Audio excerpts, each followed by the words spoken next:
श्रद्धा मरने के बाद न दिखाई जाए, श्रद्धा जीते जी दिखाई जाए। माई बाप जीवित हैं, जीवन में एक गिलास पानी नहीं दिया, मरने के बाद 50,000 ब्राह्मणों को भोजन करा रहे हैं। इस भोजन का कोई मतलब नहीं होता, इसका कोई अर्थ नहीं है। जितना अपनी श्रद्धा दिखा सकते हैं, माता पिता जीवित हैं, दिखा लीजिए। ये अवसर फिर नहीं मिलने का, दोबारा नहीं मिलेगा। आपको एक घटना सुनाऊं मैं। एक आदमी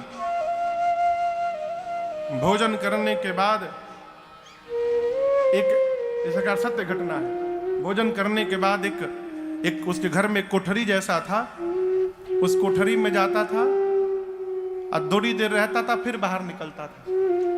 उसकी पत्नी परेशान कि कोठरी में क्या करने जाता है रोज। एक दिन छिप के देखने लगी तो देखा कि जाता है, एक बक्सा खोलता है, उसमें से एक साड़ी निकालता है, साड़ी को ऐसे ऐसे छूता है और फिर उस बक्से में रख के चला आता है।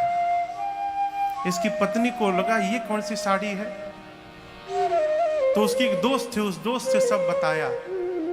उसके दोस्त ने कहा कि लगता है किसी पराई स्त्री की साड़ी उसने रखा है, तुमको धोखा दे रहा है, तुम तलाक दे दो, ये कर दो, वो कर दो। ये भी चढ़ गई, ये तलाक दे दूंगी, ये कर दूंगी। उसने कहा, दोस्त ने, कि तुम केवल वो सबूत लेकर आओ साड़ी, बाकी मैं संभाल लूंगी। एक दिन उपाय लगाकर किसी तरह, जब पति घर में नहीं था, तो कमरे में घुसी और जाकर बक्सा खोल के सबूत निकाला और एक पत्र मिला, उस पत्र को लिया। अब पत्र लेकर झरझर उसके आंख से आंसू निकले, रो रही थी। वो साड़ी पत्र लेकर अपनी दोस्त के पास गई तो उसने कहा, सबूत लाई हो ना? हाँ।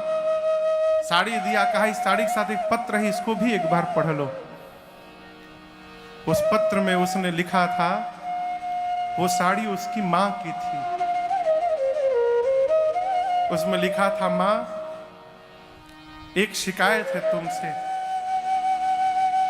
तुमने आज तक हमसे ये नहीं बताया कि खाना खाने के बाद, हाथ धोने के बाद कपड़े से हाथ नहीं पोंछना चाहिए।